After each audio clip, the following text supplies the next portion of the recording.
Buenas tardes a todos los que se están incorporando. Esperamos un ratito más antes de empezar, que se incorpore el resto.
Bueno, vamos a dar comienzo a la clase. Creo que se seguirán incorporando los que vayan llegando. Buenas tardes a todos los que me han saludado. La idea de hoy es, bueno, repasar un poco la unidad uno y ir a través del práctico que les planteo, que tiene tres partes, precisamente reflexionar sobre los distintos puntos de esta bolilla, ¿no? Han tenido posibilidad de entrar a la plataforma, han podido verificar los materiales de aprendizaje, han sacado el trabajo práctico que corresponde a la unidad de hoy. Alguno no lo ha hecho. Igualmente yo voy a mostrar el trabajo práctico compartiendo pantalla, pero la idea es que si ustedes lo tienen disponible, ténganlo disponible en la computadora o impreso, no lo sé. Pero es importante que lo tengan porque ese va a ser nuestra organización, o ese es el orden que le vamos a dar a la clase hoy, ¿eh? El que está planteado dentro de la propuesta de trabajo práctico, que está, insisto, disponible en la plataforma Moodle de la materia. Así que si alguno tiene, ¿qué vamos a hacer? La idea mía era organizar grupos, ¿no? Todavía no sé de cuántos, porque somos muchos, digamos, pero la idea es que cada grupo tenga una o dos preguntas, tardemos 10 minutos, que los grupos que van a ser aleatorios intercambien información entre sí, y después volver un poco a plenario a ver qué respuestas pueden darme a una o dos preguntas del trabajo práctico. Por eso es importante que ustedes tengan el trabajo práctico, porque yo puedo indicarles cuál es la pregunta a la que me estoy refiriendo, ¿no? Desde ya que se puede utilizar todo tipo de material, inclusive el mismo buscador de la computadora o del teléfono, ¿no? Pero me interesa que tengan una posibilidad mínima de intercambiarlo y de poder organizar una respuesta. Cualquiera de ustedes puede darla, ¿no? Así que si estamos todos en línea, hemos entendido todos la consigna, voy a empezar a organizar los grupos que no van a ser, somos 100, 200, serán 20 grupos de 10. Aún así es mucho, pero bueno, vamos a hacer una prueba. La idea es probar, dado que si no va a ser una especie de otra clase donde yo voy a estar hablando y va a ser muy caótico el tipo de respuesta, ¿no? No voy a dar muchas preguntas. Si hay alguien que no tiene el trabajo práctico disponible, bueno, escríbame en todo caso, pero está en la plataforma como material de aprendizaje. Si están así, a ver, yo sigo viendo. Bueno, bien. Entonces, vamos a ver. Sección grupos. Crear grupos.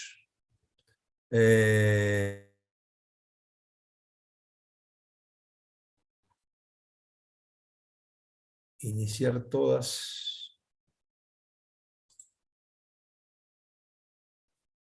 Selección la sala, no.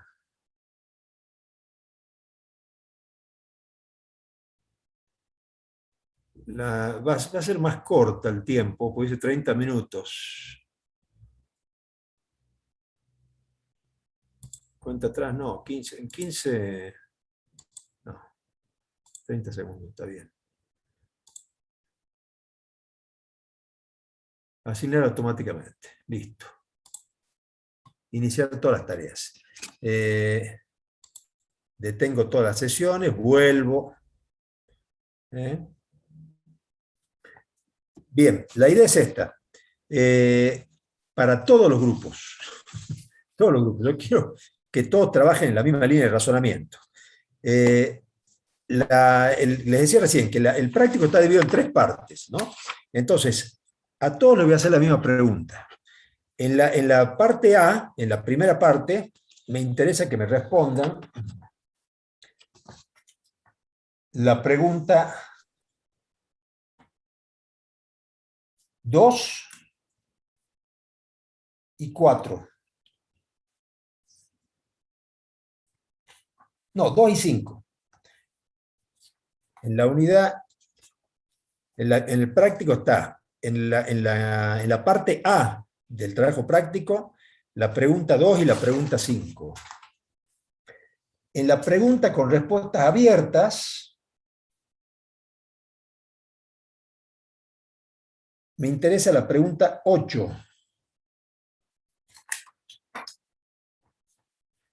Y en la pregunta con opción verdadero o falso, me interesa la pregunta 4. Ahora la escribo, ¿no? Entonces, A,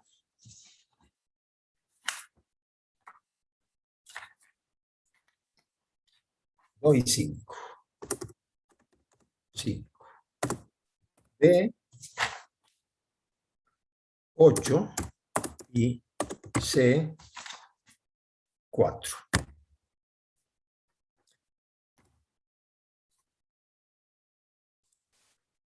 Yo inicio todos los grupos analizan la misma consigna y designan alguno que hable por todos. 20 minutos.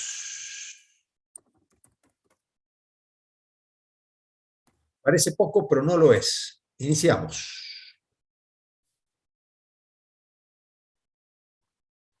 Sala 1, no sé cómo cambio las salas. Eh,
bien.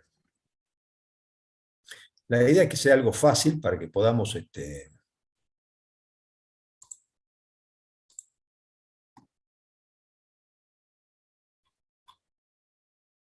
caray, no sé cómo, todos están dando respuestas, pareciera bastante fácil. La idea es que esto está para ser para experimentar, básicamente, ¿no?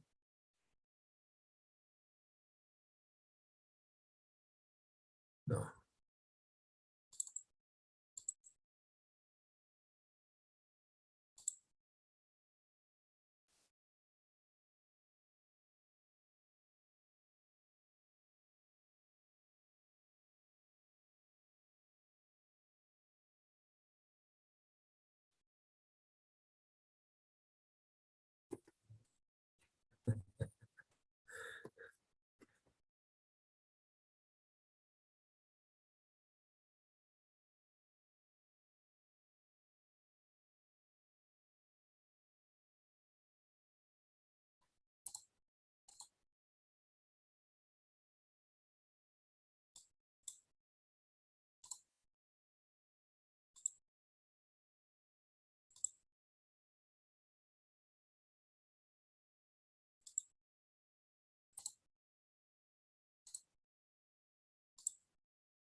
Sí.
Profe, tengo una pregunta. Y adelante. Ahí en el chat vi que pusieron, estamos por responder la pregunta número 8, pero nadie responde. Quería Así saber es. si se refiere a la A diferencia que hay. propósito fue hecho eso. Sabía que no iban a responder. Ahora voy a explicar. Lo que pasa es que yo tendría que haber hecho, estoy experimentando porque es la primera vez que uso esta técnica en este sistema. La he usado en el Collaborate y el Meet, pero no en el Zoom. Entonces no me salieron bien todas las salas. Ya les ahora lo voy a explicar porque vamos a explicar en realidad todo. La idea es eso, que tengan un poco de perplejidad. Pareciera que Se refiere a la diferencia que hay entre las regladas y las discrecionales. claro, primero hay que saber qué es cada una y después, bueno, hacer la distinción. Bien, perfecto, profe, gracias. Por ahí me están contestando en realidad.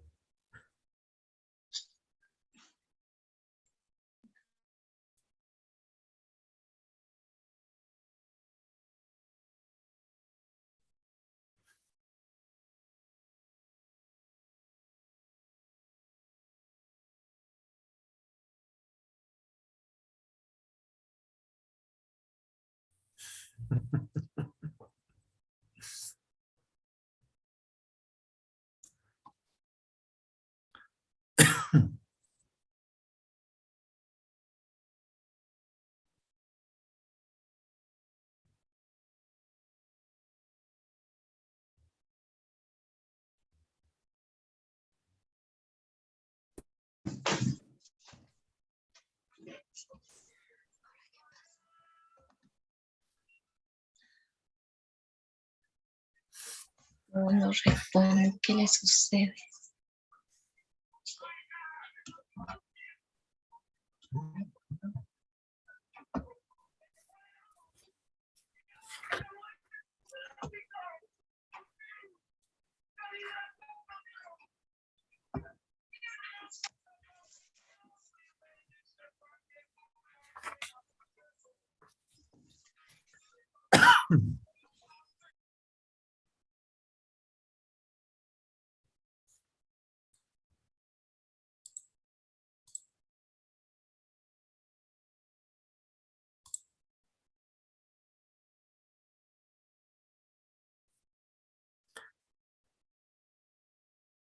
Bueno,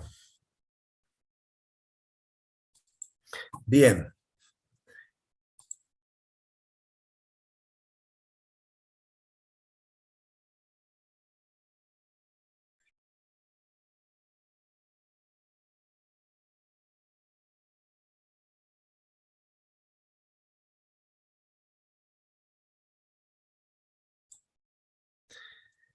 Hola, sí, digo que son rápidos, bastante rápidos. Eh, los buscadores son bastante eficaces, evidentemente, y ha dado lugar a una enorme cantidad de respuestas por mi propia impericia de no poder organizar bien distintos grupos. Ya voy a encontrar la fórmula para hacerlo. Este, porque la idea era formar por lo menos 10 grupos. Bueno, no pudo hacerlo así, prácticamente quedaron todos en la misma, chateando de manera directa. Vamos a los temas. La idea era usar esto como un disparador para poder retomar un poco las preguntas vinculadas a la administración, ¿no? Una curiosidad que tiene también el derecho, y sobre todo el derecho administrativo, que tiene distintos efectos según el lado en el que uno lo analice, ¿no? Ya antiguamente se decía que se podía analizar ex parte principis y ex parte populis, o sea, desde el punto de vista del Estado, del príncipe, y desde el punto de vista de la gente, ¿no? Porque el derecho administrativo, al ser un sistema regulatorio de la autoridad del Estado y que fija límites al ejercicio del poder, necesariamente se puede ver de las dos maneras: desde el punto de vista del ejercicio, es decir, la imposición del Estado de reglas de derecho, o desde el punto de vista de quién se ha sometido a esa regla de derecho, y la conjunción, digamos, de garantía y de derechos que los ciudadanos tienen frente al Estado, ¿no? Esos dos aspectos que juegan siempre dentro de todo el procedimiento del derecho administrativo y que ayudan a razonar muchas veces el alcance de los preceptos en los que puede haber alguna duda respecto de su aplicación. Acá, como en muchas situaciones jurídicas, en la duda se está a favor del administrado, ¿no es cierto?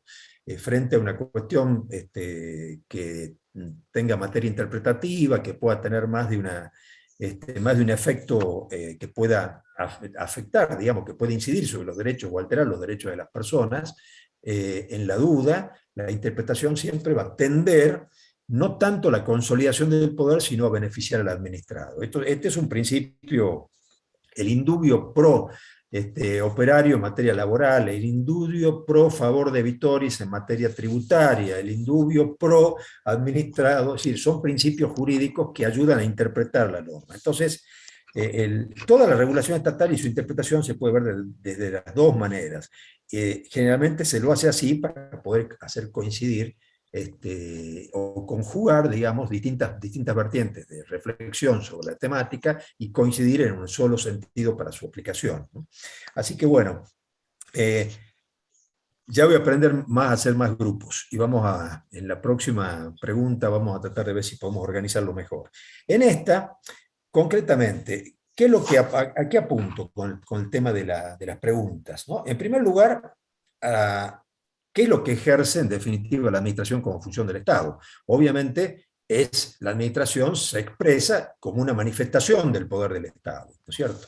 Decíamos que administración y gobierno son dos componentes del Estado diferenciales. El gobierno es el que opera el ejercicio del poder, es decir, la autoridad que tiene el Estado en relación a su vinculación con la comunidad, con los habitantes, con el territorio en el que residen los habitantes a quienes gobiernan, ¿no es cierto? En cambio, la administración es una de las vías que tiene el gobierno para poder llevar adelante su actividad o poder cumplir sus fines. La administración siempre va a ser la herramienta instrumental del Estado, ¿no? Para la realización de sus fines. Y desde ese punto de vista, entonces, cuando uno analiza los elementos del Estado, es muy importante tener en cuenta esa división de los elementos del Estado cuando se habla, es decir, de territorio, se habla de población, se habla de poder y se habla de gobierno. No se habla de administración, se habla de poder y se habla de gobierno, porque en definitiva la administración, insisto, es una porción del gobierno, es un aspecto de la actividad del gobierno, no la única, pero sí indudablemente una de las más importantes y significativas, ¿no? Hay otras funciones que tiene el Estado también que son realmente importantes porque hacen a su misma subsistencia o a su misma realidad organizativa. Desde esa perspectiva, entonces, hacemos una concatenación de elementos, digamos, ¿no es cierto? Poder y gobierno son dos formas de expresar la misma cosa. El poder es el contenido de la autoridad del Estado, es la potestad que importa la posibilidad de coacción frente a la resistencia de su existencia. Y el gobierno es el que lleva adelante, en definitiva, el ejercicio práctico de ese poder. Y la administración es una de las herramientas que el gobierno utiliza para poder llevar adelante esa función.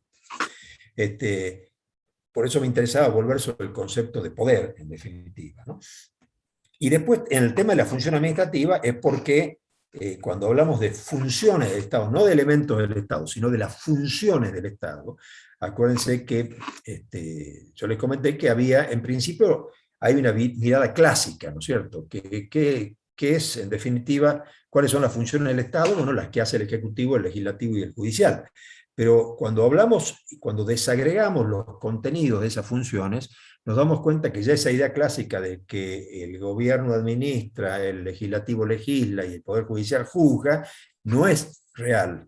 En realidad no se condice con el efectivo funcionamiento estatal. Entonces, las funciones se clasifican en principio en 4, pero puede haber otra función más según cómo se analice este tipo de clasificación. En los hechos hay una función gubernativa, hay una función administrativa, hay una función legislativa y una función jurisdiccional. No dije función judicial, sino función jurisdiccional, ¿no? Es decir, es una competencia vinculada al decir el derecho. Y esto no es inocente porque a veces hay órganos administrativos que ejercen función jurisdiccional. Es cierto que a veces esa función jurisdiccional tiene un control judicial posterior, pero en definitiva juzgan y deciden con un contenido muy similar al que ejercita o ejecuta el Poder Judicial. Por eso hablamos de función jurisdiccional y no de función judicial, ¿no? Entonces, función gubernativa, función legislativa, función administrativa, función jurisdiccional. Y dentro de este concepto, la función administrativa, habíamos dicho, ya no es una función que pertenece al Ejecutivo como históricamente se pensó. Siempre se decía que la función administrativa era una consecuencia natural de la actividad del Poder Ejecutivo, lo cual no es verdad, porque la función administrativa, en cuanto se traduce en una actividad concreta y práctica destinada a la realización de determinados fines o la materialización de determinadas decisiones del Estado, está íncita y presente en todos los órganos del poder del Estado.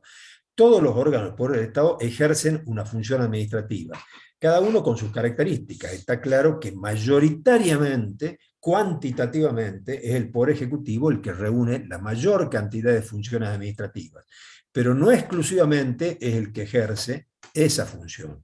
Entonces, como vemos, cuando hablamos de funciones, estamos haciendo referencia a algunas actividades que son transversales a los distintos poderes, más allá que uno la tenga en mayor medida, ¿no? Lo mismo pasa con, les decía recién, la función jurisdiccional. La función jurisdiccional es generalmente una atribución del Poder Judicial, porque el poder de decir el derecho es una función exclusiva de un órgano del poder que es especializado en este tipo de cuestiones y cuya función es resolver conflictos. Resolver conflictos con fuerza de verdad legal, se dice, porque la decisión judicial tiene el mismo efecto que una ley. O sea, una vez que se dicta para un caso concreto. Acuérdense que para que el Poder Judicial intervenga tiene que haber un caso, ¿no? Una controversia concreta. No, el Poder Judicial no es como el legislador que se pronuncia en abstracto, se tiene que pronunciar en las situaciones concretas de conflictos entre las personas o entre las instituciones. Y desde ese punto de vista, entonces, el concepto de decir el derecho tiene que ver con el ejercicio de una función especializada y atribuida a ese órgano de poder. Pero, decía, el mismo Poder Judicial es reconocido, hay un caso famoso que se llama Fernández Arias, que es del año 60, que abrió una puerta que después se tomó en distintos fallos a lo largo del tiempo posteriores, que dijo que no, que en realidad sí podía haber órganos administrativos que tuvieran una función de tipo jurisdiccional, o sea, que pudieran resolver conflictos. De hecho, por ejemplo, los entes reguladores de servicios públicos, cuando uno va a hacer una queja, por ejemplo, contra el mal servicio de EDESA, o los reiterados y permanentes protestas contra Aguas de Salta, que es una empresa, si bien privatizada, es una empresa, una sociedad anónima que pertenece al Estado, concesionada, o sea, sigue perteneciendo al Estado. Uno va al ente regulador a hacer una queja y el ente regulador atiende esa queja y trata de resolverla y eventualmente de compensar si es que el defecto del servicio ha producido un daño, ¿no es cierto? Pasa, por ejemplo, con EDESA, cuando EDESA, el ente regulador la condena, por ejemplo, a restituir una heladera como consecuencia de una alteración del servicio eléctrico que se produce como consecuencia de una mala prestación del servicio. Esa decisión que toma el ente regulador para reconocerle al particular usuario, en definitiva, el daño, es una decisión de tipo jurisdiccional, porque está en definitiva juzgando hechos y decidiendo cuáles son las consecuencias de los hechos para condenar a alguien a que cumpla, a que dé cumplimiento a determinada obligación o a determinada condena pecuniaria.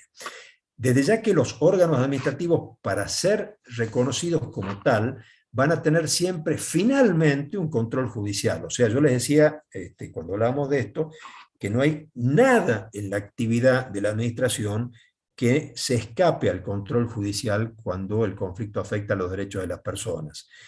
Porque finalmente, tal como dice la Constitución, la Corte Suprema, los tribunales inferiores, tienen la competencia de atender a todos los conflictos relacionados con la Constitución Nacional y con los derechos que la Constitución Nacional reconoce.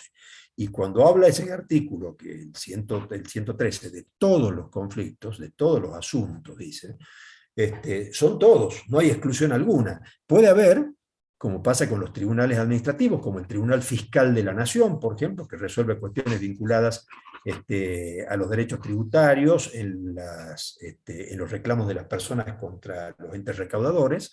Son tribunales que tienen un conjunto de funciones y de competencias para decidir esos conflictos, pero finalmente, ante la decisión adversa a los intereses de los particulares por parte de ese organismo, el particular va a tener la posibilidad de acudir a sede judicial y requerir un control suficiente de esa decisión administrativa. Que si bien va a tener contenido jurisdiccional, no va a dejar de ser originada en un órgano administrativo. Entonces, otro tema, es decir, el poder gubernativo, ahora antes de hacer un repaso, una síntesis, el poder gubernativo realmente es uno de los máximos poderes que tiene el Estado para llevar adelante la organización, la defensa, la instalación de sistemas, las relaciones exteriores, la declaración de guerra, la fijación de la moneda, la fijación del presupuesto. O sea, hay el artículo 75 de la Constitución Nacional, prácticamente en todos los incisos que tiene, está haciendo referencia a las funciones gubernativas, es decir, al gobierno, al ejercicio del gobierno mismo por parte de esos poderes.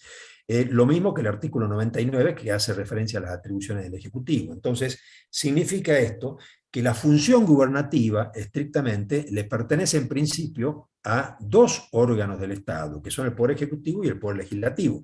Porque se dice que, en definitiva, los tres poderes gobiernan, y es cierto. Es decir, el gobierno está constituido por tres poderes: el Poder Legislativo, el Ejecutivo y el Judicial, y después hay otros órganos que la Constitución crea, como el Defensor del Pueblo, la Auditoría, etcétera, que tienen unas funciones específicas, pero no son autónomos, se ubican dentro de estos tres poderes, ¿no?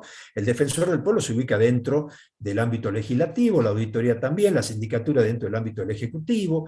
Es decir, hay, en definitiva, autonomía en la creación de estos órganos, pero están dentro de un esquema general de poder. Entonces, la función gubernativa en los hechos no le pertenece al Poder Judicial, porque el Poder Judicial no gobierna, aunque integre el gobierno de la nación, no gobierna en el sentido constitucional que señalan los artículos 75 y 99 de la Constitución Nacional, ¿no?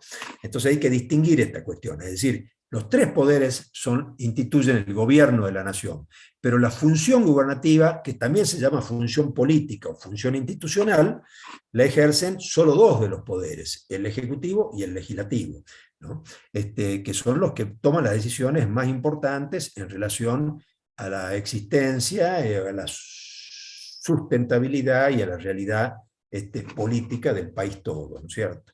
Entonces, función administrativa, función jurisdiccional, función gubernativa, y la función legislativa, que sí, de todas, si bien también es una función exclusiva del Poder Legislativo, en el sentido de que el Ejecutivo dicta leyes, es decir, normas generales y abstractas, es decir, generales porque están destinadas a regular un número indeterminado de supuestos. La ley no es algo que diga que contenga un articulado particularizado en relación a un caso concreto, sino se refiere a una multiplicidad de casos.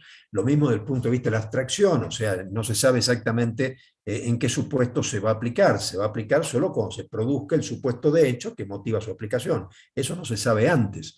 Entonces la ley está pensada para la generalidad de una manera abstracta.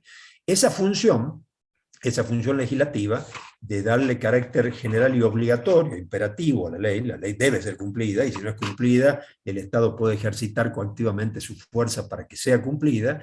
El Ejecutivo la legisla, la usa a esa función legislativa cuando emite reglamentos, cuando ya vamos a ver qué son los reglamentos y qué función cumplen en el derecho administrativo. Cuando el Ejecutivo dicta reglamentos, es decir, normas de organización que regulan derechos de los particulares, estos reglamentos en sustancia tienen contenido legislativo, porque el Estado está regulando derechos dentro de esos reglamentos.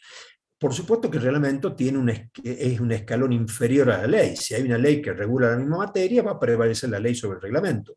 Pero no deja de tener contenido legislativo la redacción del reglamento. Por lo tanto, el Ejecutivo también a veces ejercita una función legislativa menor, subordinada a la ley, pero en definitiva función legislativa, que no tiene la entidad de una ley en cuanto a su carácter de generalidad y abstracción, pero sin ninguna duda en su redacción y su contenido es similar a una ley. Entonces, acá vemos entonces que esto que denominamos funciones del Estado, legislativa, jurisdiccional, administrativa, gubernativa, en realidad la ejercen todos los poderes del Estado.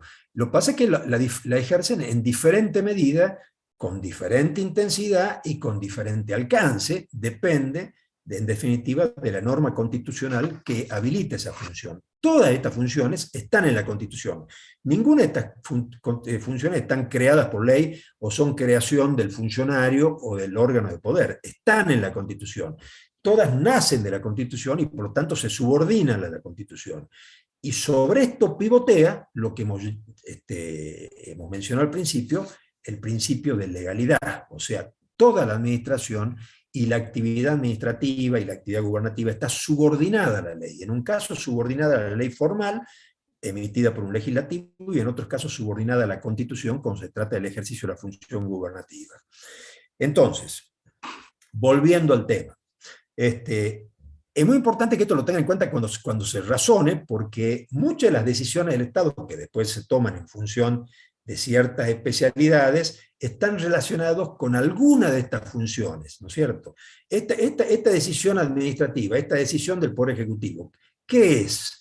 Es ejercicio de la función administrativa, es ejercicio de la función jurisdiccional, es ejercicio de la función reglamentaria o legislativa, ¿se entiende? Es decir, uno tiene que tener claro estos conceptos, por cuando lee una decisión administrativa, es decir, un acto administrativo, un decreto emanado del Poder Ejecutivo, una resolución ministerial, tiene que analizar no la forma, sino el contenido. O sea, se llamará decreto, pero el contenido puede tener un acto administrativo, un reglamento administrativo, una decisión jurisdiccional, es decir, cuando se resuelve un ente regulador un reclamo y emite un acto administrativo atendiendo el reclamo del particular y condenando a Edesa a que le restituya un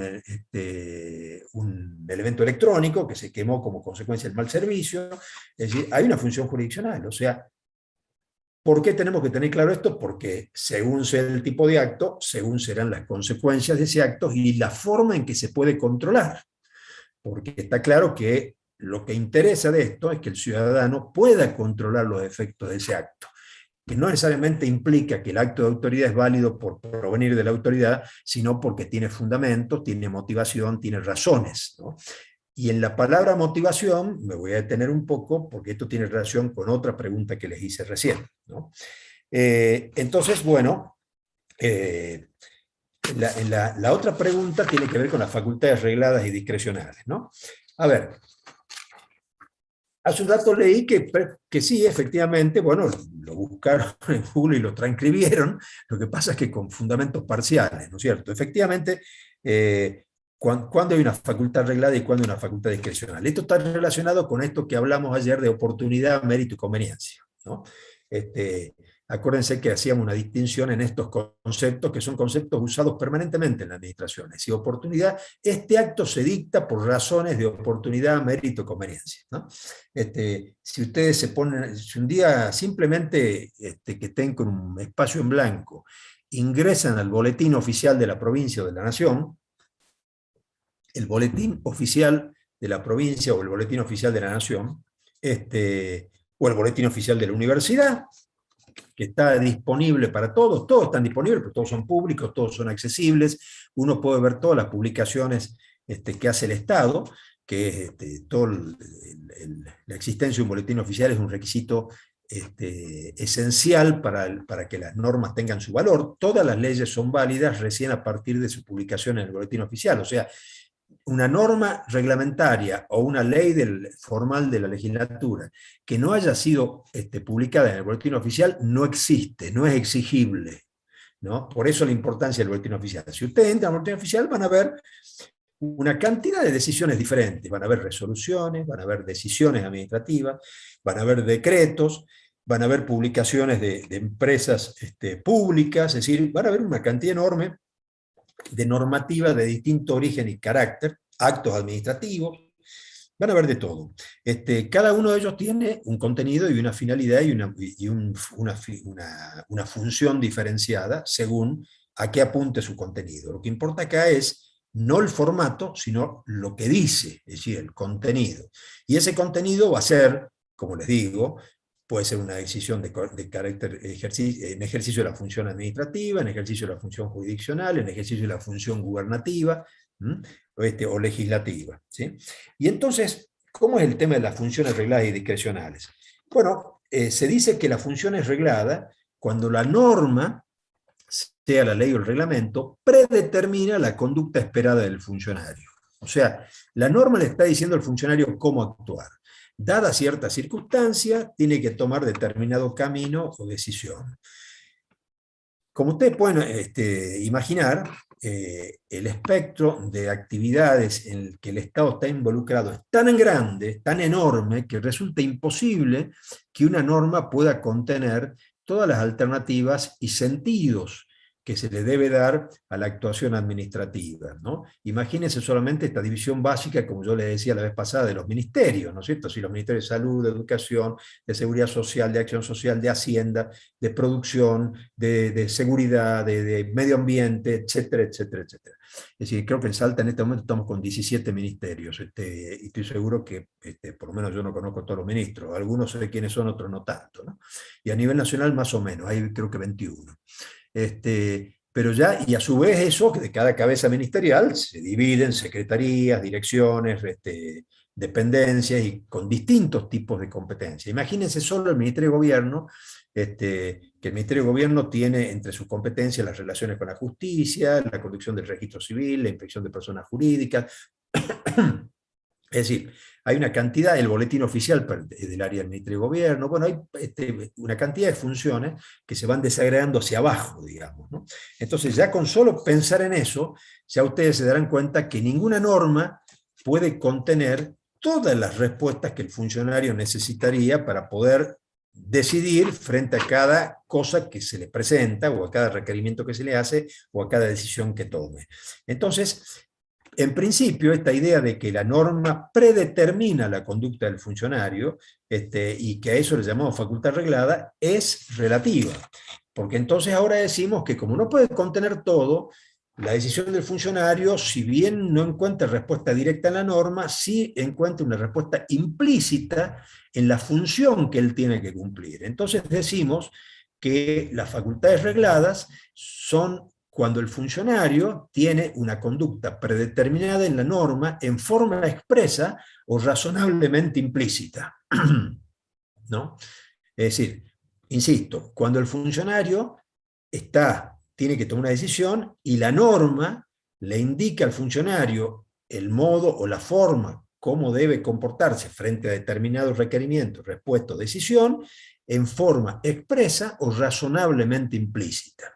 Esto de razonablemente implícita tiene que ver, por ejemplo, con la naturaleza de las competencias o de la función que ese funcionario cumple. Ejemplo, si un funcionario es un funcionario de salud, dirige un hospital, está claro que todas las demandas que tenga para poder asistir a los enfermos van a estar relacionadas con el ejercicio de su función de atender y asistir a los enfermos que reclamen esa asistencia y hacerlo en función de las técnicas y competencias que él tenga adquirida como profesional de la medicina, ¿no es cierto? Entonces eso está implícito en la norma, que la respuesta de ese médico va a estar acorde con la naturaleza de sus competencias.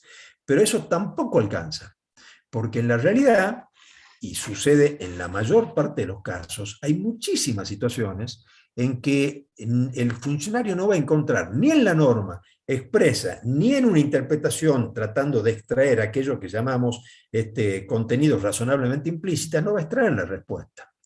Entonces, como eso ya la norma misma, es decir, el legislador mismo lo sabe, porque la norma no puede determinar todas las situaciones, entonces le va a dejar una bisagra al funcionario y le va a decir, bueno, en estos casos, cuando usted no pueda sacar la solución de la norma o de su contenido implícito, entonces se le abre una ventana de oportunidad, diríamos, en el derecho privado, en el ámbito privado, ¿no? Es decir, le vamos a dejar que pueda decidir en función de distintas opciones que usted entiende que son opciones igualmente válidas, ¿no?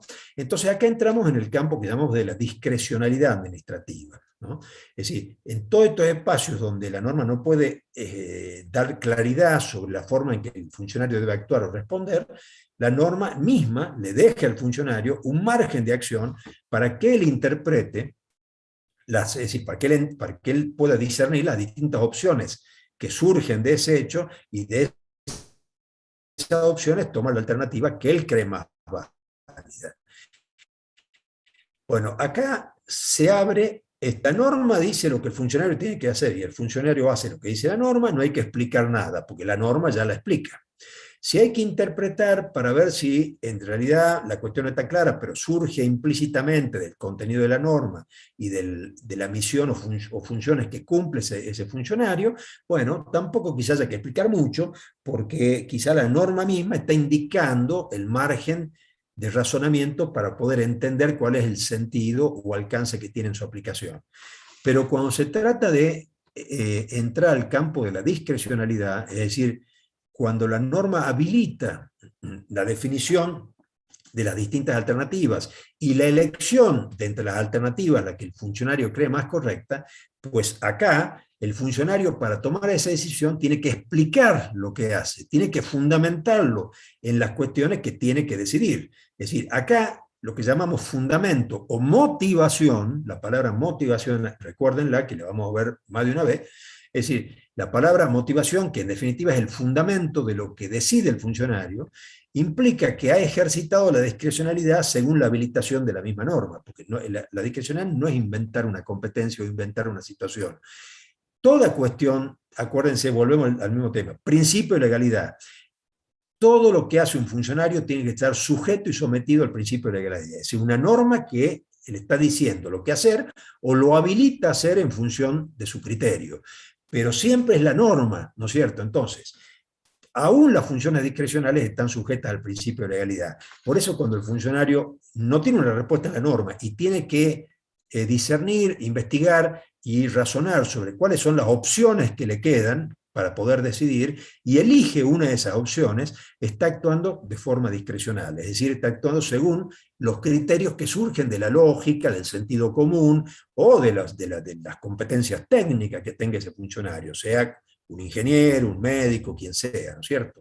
Entonces, pero si lo hace, va a tener que explicarlo, es decir, va a tener que explicar cómo llega a esta conclusión, cómo ha hecho el razonamiento y cómo llega a esta conclusión, porque si no lo hace, esa decisión va a ser inválida, ¿no? Va a ser inválida porque no se explica en función del principio de legalidad que le habilita a poder resolver las cuestiones de manera discrecional. Entonces, discrecionalidad no es libertad de acción, no es hacer lo que el funcionario le parece, ¿no? Esto no funciona en materia administrativa. Discrecionalidad, en definitiva, es una opción que habilita la misma norma para que el funcionario justifique su accionar en base a una serie de razonamientos que la misma norma habilita, ¿no? Yo sé que esto es complicado, esto es abstracto, porque esto a su vez tiene otra consecuencia más.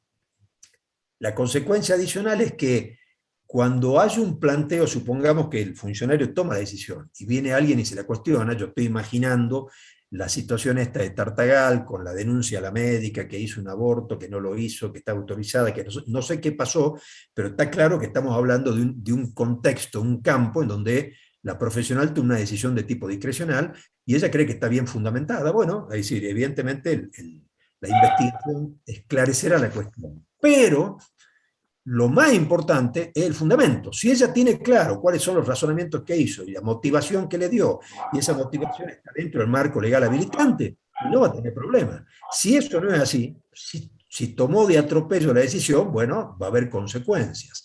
Y la consecuencia va a ser controlada por el Poder Judicial, porque finalmente esto termina derivado del Poder Judicial. Si el juez ve que la decisión es una decisión consecuencia de una norma, es decir, de una actividad reglada, va a cerrar la causa.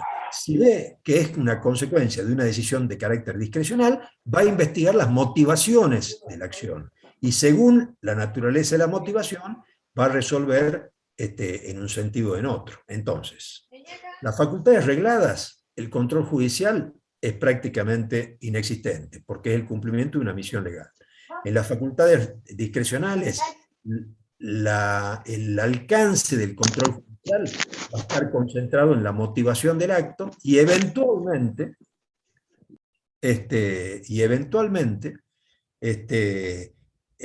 juez puede decir que ese acto ha sido inválido y descalificarlo como tal. Lo que no va a poder hacer es sustituirse, o sea, no le va a poder decir al funcionario qué hacer. Lo que sí le va a decir es que lo que usted decidió es inválido porque no tiene motivación, ¿no es cierto? Y si no tiene motivación, no hay acto administrativo válido de ninguna naturaleza, porque el funcionario está obligado a fundamentalmente a justificar sus actos sistemáticamente. Si no lo ha justificado, digamos, dando las razones por las cuales tomó esa decisión, pues ese acto va a ser inválido. Lo que sí va a hacer el juez va a decir, bueno, si es inválido, le devuelvo las actuaciones a la administración para que tome un acto nuevo, o si no, le inicio un proceso penal, porque evidentemente las consecuencias de lo que ha hecho son irreversibles. Dependerá, insisto, de la situación. Entonces, es importante saber cuándo el contenido de una decisión administrativa tiene origen en una función reglada o en una función discrecional. ¿Y a quién le corresponde esto? Al superior jerárquico.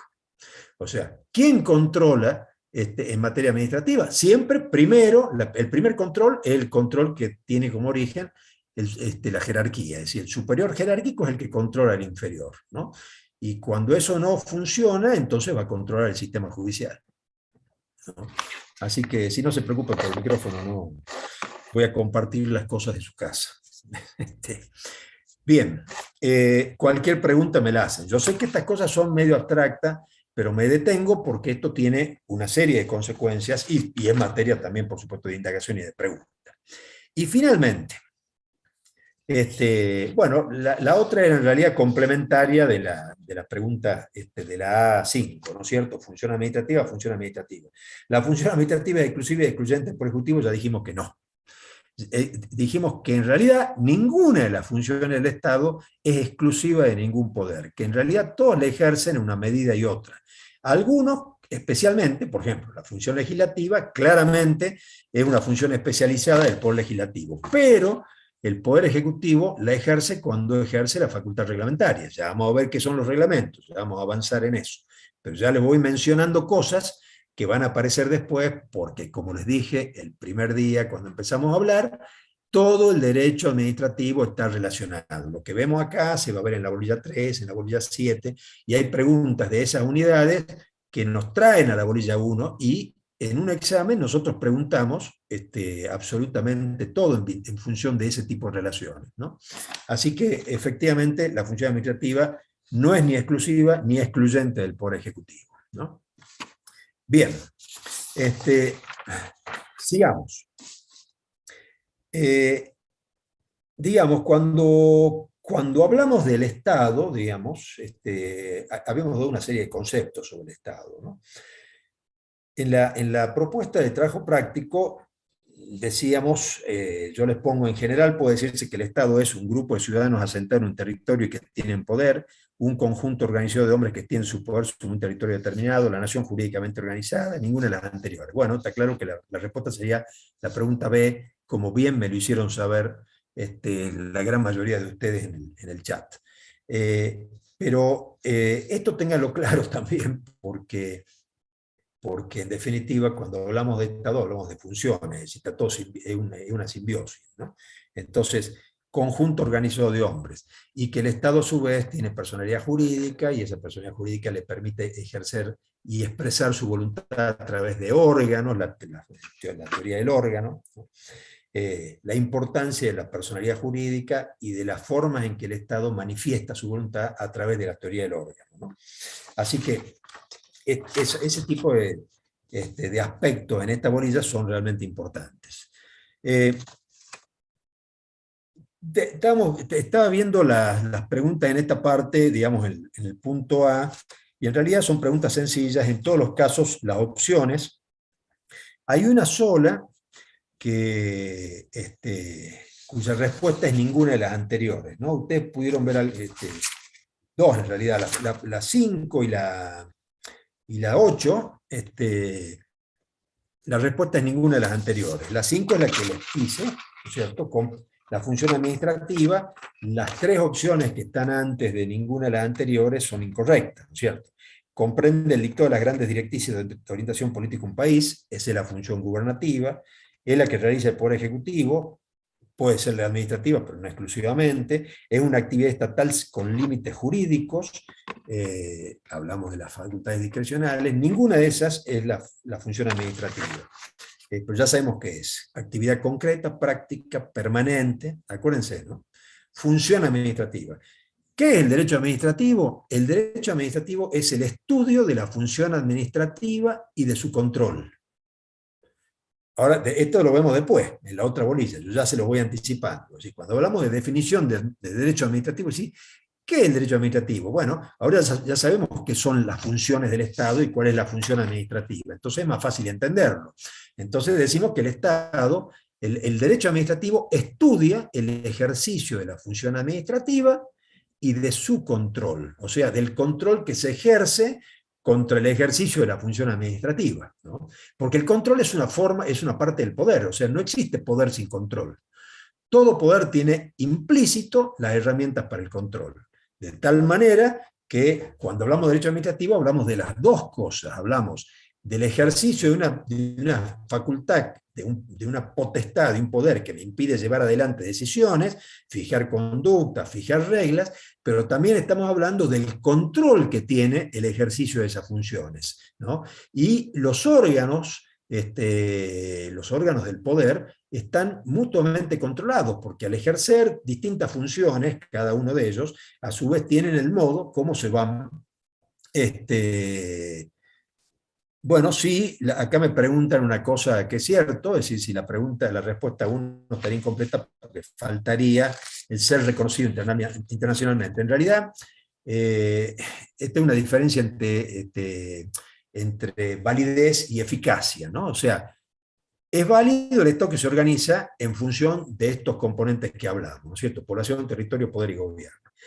El reconocimiento internacional es un principio de eficacia, o sea, no es una condición para que el Estado exista, pero sí es una condición para que el Estado pueda operar en el ámbito internacional, ¿no es cierto? ¿Hay estados no reconocidos? Bueno, a veces hay naciones como, por ejemplo, los uigures en la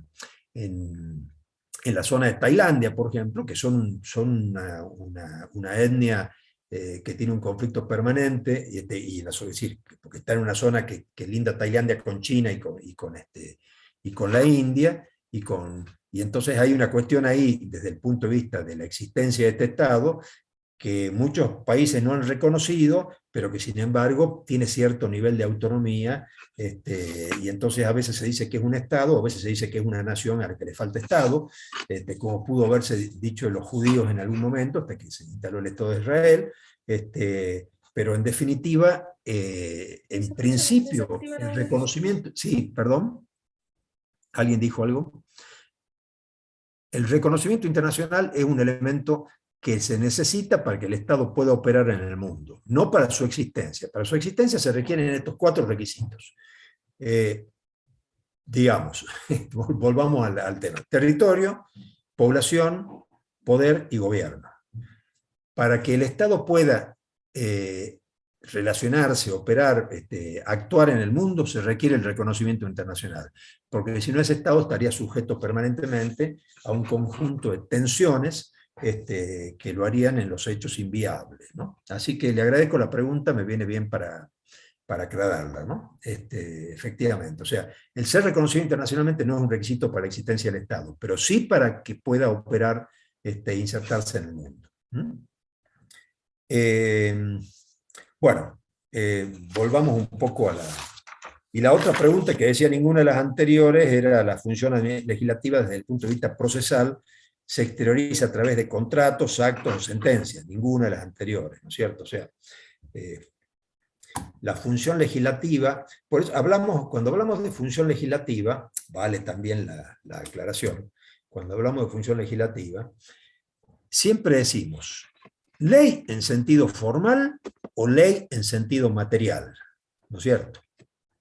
Esto ténganlo presente también. ¿Cuándo una ley lo es en sentido formal y cuándo una ley lo es en sentido material, ¿no? Decimos que una ley en sentido es formal, cuando hablamos de una ley, decimos que esa ley es formal, cuando esa ley ha sido dictada por el Poder Legislativo siguiendo los procedimientos definidos en la Constitución para su sanción. Acuérdense que es un elemento importantísimo, porque una ley sancionada por el Legislativo que no haya seguido el procedimiento que establece la Constitución para su sanción, puede ser descalificada como ley por el Poder Judicial, que tiene un control sobre la constitucionalidad de las normas. Por ejemplo, que una ley no haya sido sancionada con la mayoría requerida. Hay leyes que requieren mayorías especiales. Por ejemplo, una ley tributaria requiere lo que se llama mayoría absoluta. ¿Qué es mayoría absoluta? Es la mitad más uno de la totalidad de los legisladores habilitados en esa cámara respectiva, ¿no? Si es unicameral, será unicameral, y si es de 2 cámaras, Senado y diputados, será en relación a cada cámara. Mayoría absoluta de los legisladores habilitados en esa cámara. Al ser de todos los legisladores, si la mayoría fuera circunstancial, porque supongamos, eran 60 legisladores los que tienen que estar sentados en sus asientos para poder sancionar la norma, pero se sancionaron 50, se sentaron 50, la Cámara funciona porque tiene quórum, más de la mitad más uno da quórum para funcionar.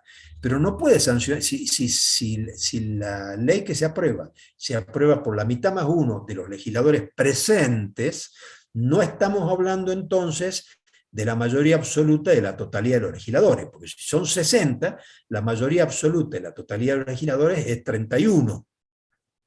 En cambio, si son 50 los que están sentados, debiendo estar 60, y aprueba la mitad más uno, o sea, de 50 a 26, no estamos llegando a la mayoría absoluta. Entonces, en esto se clasifica la mayoría relativa y la mayoría absoluta, o la mayoría agravada. La mayoría agravada es cuando son 2/3 de la legislatura. Entonces, el tema es, cuando se sanciona una norma que no contiene, no ha respetado los procedimientos establecidos en la Constitución para su sanción, esa norma, por más que esté sancionada por el Poder Legislativo, va a ser una norma inválida, ¿no? Y en ese caso no podremos hablar de ley formal, porque va a ser una ley que va a contener un vicio de origen que va a ser descalificada en su aplicación por el sistema judicial. Entonces, tengamos en claro que ley formal es cuando el legislativo sancionó una ley siguiendo los procedimientos establecidos en la Constitución. Si no se han cumplido esos procedimientos, esa norma, por más que provenga del legislativo, va a ser una norma descalificable, porque le va a faltar un requisito esencial, que es el de haber cumplido esos procedimientos. ¿Está? ¿Y cuándo hay una ley en sentido material? Cuando una norma se dice, esto es ley en sentido material. Eso es cuando existe una norma de carácter general que está dictado por otras dependencias no legislativas, el Ejecutivo, cuando dicta un reglamento, que tiene el mismo carácter de una ley, o sea, es general, es abstracta, se proyecta sobre los derechos de las partes, el Ejecutivo tiene herramientas coactivas para hacerla cumplir, de tal manera que cuando el Ejecutivo está habilitado a dictar un reglamento, el reglamento puede provenir de una habilitación constitucional o de una habilitación de la misma ley, o sea, el legislativo le puede dar al Ejecutivo habilitaciones para dictar reglamentos, pero también el Ejecutivo tiene algunas competencias propias derivadas de la Constitución para dictar reglamentos, ¿no? Cuando el Ejecutivo dicta un reglamento, estamos hablando en el sentido estricto de una norma de contenido legislativo, pero que es un contenido legislativo de carácter material, porque no procede del sistema constitucional de aprobación de las leyes, sino de una habilitación que es delegada, atribuida al Ejecutivo para otro alcance y otro nivel, ¿no? Por eso, ley sentido material son todas las normas de carácter general que cumplimos que no tengan la característica de ley formal. ¿Y cuándo tienen característica de ley formal? Cuando han sido sancionadas por legislativo siguiendo los procedimientos habilitados en la Constitución. El concepto de ley formal vale, por ejemplo, también para las ordenanzas del Consejo Deliberante. Porque en una época se creía que las ordenanzas en sentido deliberante no eran leyes en sentido estricto, y sí lo son. Es decir, son leyes en sentido formal porque han sido sancionadas según el procedimiento que está establecido en sus cartas orgánicas. Acuérdense que en la reforma constitucional del año, de la Constitución Nacional del año 94, se les reconoció a los municipios su carácter autónomo. Al reconocerle su carácter autónomo significa la capacidad de dictar sus propias normas. Hasta ese momento, muchas de las normas generales que regían los municipios tenían que ser convalidadas por leyes de la legislatura, es decir, los municipios no tenían autonomía, eran meras entidades autárquicas del gobierno central. Después de la reforma constitucional nacional del año 94, aunque Salta ya había establecido la Constitución de Salta del año 1986, es decir, casi 8 años antes que la reforma nacional, ya reconocía a los municipios su carácter autónomo, ¿no? Pero esto se acentuó, digamos, ya se convalidó con un marco jurídico más importante cuando la Constitución lo hizo. Y desde ese momento los municipios dictan sus propias normas, las normas dentro del ámbito de las competencias que tienen atribuidas, y las sanciones de las ordenanzas por los consejos deliberantes tienen el mismo alcance que una ley. Es decir, solo la diferencia es que una ley rige en toda la provincia y la ordenanza rige solo en el ejido urbano, ¿no? Es decir, en la frontera del territorio municipal, no puede ir más allá. No es una norma en este sistema que tenemos nosotros desde el punto de vista institucional, de un triple orden, digamos, nacional, provincial y municipal. Las normas que dictan la nación, los municipios, la provincia, rigen en el ámbito territorial que a cada uno le toca. En el ámbito nacional hay una distinción importante, sí, porque la nación, en las leyes que dicta, distingue entre leyes federales, leyes nacionales, ¿no? Y normativas organizacionales, ¿no? Es decir, ¿cuáles son las leyes federales? Son aquellas en las que ejerce competencias específicas que valen para todo el territorio nacional. Por ejemplo, las leyes de migraciones, las leyes de aduana, las leyes tributarias, esas son típicas leyes federales, ¿no es cierto? Porque las dicta el Poder Legislativo de la Nación con validez para todo el territorio nacional. Después dicta lo que llamamos los códigos de fondo, es decir, los códigos del civil, el comercial, de minería, la seguridad social, del trabajo, el código penal, etcétera, que esas son lo que llamamos derecho común, es decir, la nación las crea, es decir, son normas de alcance nacional, pero la aplicación y la regulación procedimental es patrimonio de la provincia. O sea, la nación dicta el Código Civil, pero la nación no puede dictar procedimiento, es decir, no puede decirle a las provincias cómo lo van a aplicar en su interior. Entonces, las provincias dictan lo que llaman los códigos de procedimientos de cada una de las especialidades que dice el artículo 75, inciso 12 de la Nación. O sea, del Código Civil tenemos el Código de Procedimiento Civil y Comercial, del derecho del trabajo y de la seguridad social tenemos el Código de Procedimientos del Trabajo, etc. Las provincias son las que dictan esos códigos. Y después están las otras normas, pues puede haber leyes convenio también, o sea, convenios que celebra la nación con provincias, con una o con más provincias, que tienen una aprobación especial. La ley convenio por excelencia es la ley de coparticipación nacional, que surge de un acuerdo general entre las provincias y la nación, y es aprobado por el Congreso con una mayoría agravada, es decir, los 2/3 de sus miembros, de la totalidad de sus miembros, no se puede sancionar con mayoría simple. Esa es una ley convenio, por ejemplo. Y después hay otras leyes, las leyes que dicta el Poder Legislativo para lo que se llaman los territorios federales, ¿no es cierto? O sea, ¿qué son los territorios federales? Por ejemplo, los que ocupan las Fuerzas Armadas, las Fuerzas de Seguridad, los que ocupan parte de las plataformas marítimas. Esos son espacios nacionales que están regulados por legislación específica de la nación, porque esos son zonas de administración directa del Estado federal, ¿no? Ahí ya no, las provincias no tienen injerencia directa, digamos, ¿no?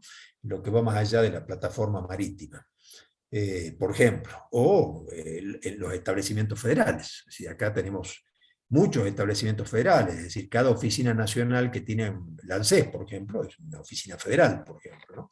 Esas son leyes, se dictan leyes para ese tipo de ámbitos especializados, Fuerzas de Seguridad, Fuerzas Armadas, instituciones de todo tipo, hay delegaciones de la Auditoría Nacional, hay universidades nacionales, el espacio que ocupan las universidades nacionales, como esta, es un espacio regulado por el derecho federal, está excluida toda injerencia o intervención local. O sea, ni la provincia ni los municipios pueden dictar normativas que afecten el ámbito de autonomía de la universidad, por ejemplo, ¿no es cierto? Si tiene otra normativa la universidad diferente de la normativa provincial o municipal.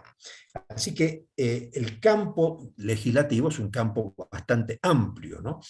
Por eso es importante saber que la función legislativa tiene distintos perfiles. Cuando uno habla de ley, no está hablando de un solo tipo de ley, sino está hablando de distintos tipos de normas, y cada una de ellas con una serie de características y consecuencias, y mayorías para su aprobación que están determinadas en la Constitución, ¿no? Entonces tendríamos acá, a nivel nacional, tendríamos las leyes federales, ¿no?, que regulan funciones específicas del Estado federal, como el correo, por ejemplo, las leyes de correos, las leyes de protección de la correspondencia, las leyes de migraciones, las leyes de aduana, las leyes tributarias nacionales. Esas son legislación federal, rigen para todo el territorio y para todos.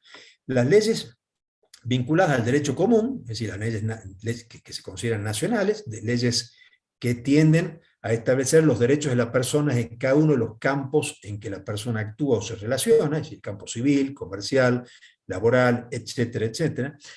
El campo de la regulación de los territorios o los lugares de jurisdicción federal, las universidades, la Fuerza Armada, las Fuerzas de Seguridad nacionales, obviamente, ¿sí?, la plataforma marítima, ¿sí?, el espacio aéreo, esos son regulaciones específicas del Estado Nacional.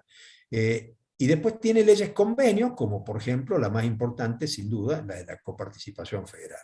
En cambio, a nivel provincial, no existe esa caracterización, porque en realidad, salvo acuerdos con los municipios, está perfectamente bien delimitado el campo de acción legislativo de la provincia como el de las entidades comunales, ¿no? Y esto está bien establecido en la Constitución, cuáles son las jurisdicciones que corresponden a cada uno. Desde ya que puede haber convenios, como por ejemplo ocurre el sistema de transporte público, por ejemplo, en la zona metropolitana, es decir, la zona que abarca la ciudad de Salta y alrededores, todos los municipios alrededor, creo que hasta Coronel Moldes, es producto en definitiva de una normativa en donde los municipios se han adherido y le han cedido a un ente metropolitano la jurisdicción y la competencia para poder intervenir en el transporte público. Es decir, ningún municipio, es titularidad de los municipios regular el transporte en su jurisdicción, pero pueden a través de este convenio delegarlo, como pasó en un ente como es la Autoridad Metropolitana de Transporte, que es la que regula todo el sistema de transporte público en lo que se llama región metropolitana, en la ciudad, ¿sí?, en todas las ciudades, no solo la capital, sino todos los municipios a través de los cuales corre el sistema de transporte público, ¿no?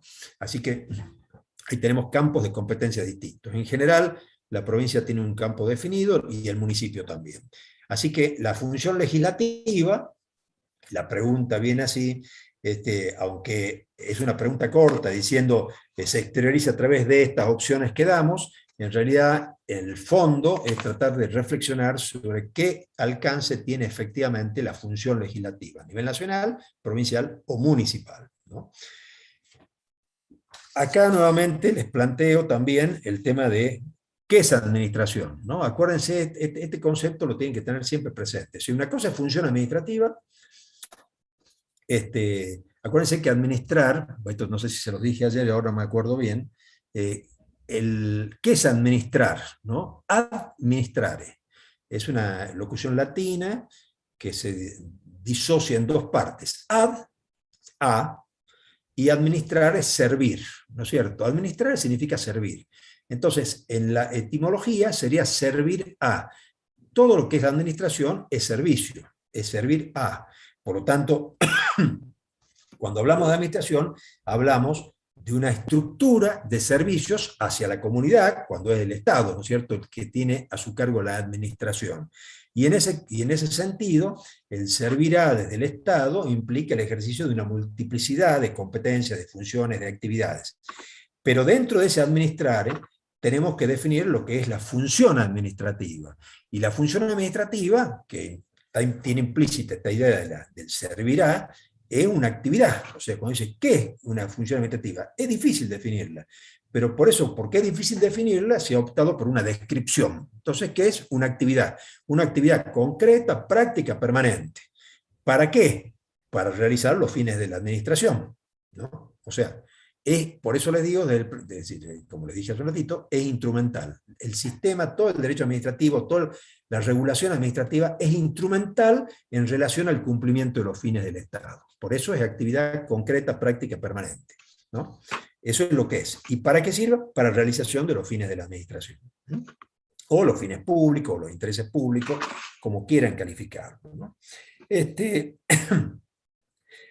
En cuanto a los órganos del Estado, que sería la última pregunta, yo quiero decirles que uno a veces, cuando le preguntan cuáles son los órganos del Estado, responde a título de acto reflejo, ejecutivo, legislativo y judicial, ¿no es cierto? Yo acá les voy a pedir que lean la Constitución, y nacional o provincial, porque en los dos casos pasa lo mismo, y extraigan, está puesto en los manuales, por ejemplo, por cierto, todo lo que es órgano del Estado, pero extraigan de allí, de la lectura de la Constitución, cuáles son los otros órganos que la Constitución crea. Porque la Constitución no solo define la creación del Ejecutivo, el Legislativo y el Judicial, sino contiene otros órganos de suma importancia para la realidad del ejercicio de las funciones estatales, ¿no?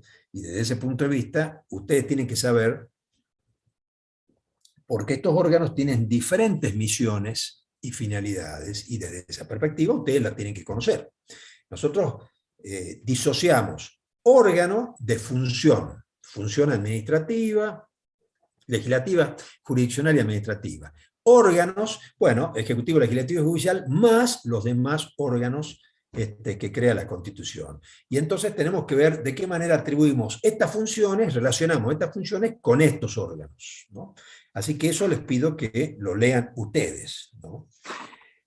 En las preguntas con respuestas abiertas, que pretendo que me envíen un mail en grupo, si puede ser en grupo mejor, para no tener respuestas individuales de casi 230 personas, porque no me interesan los nombres acá, sino que lo sepan responder.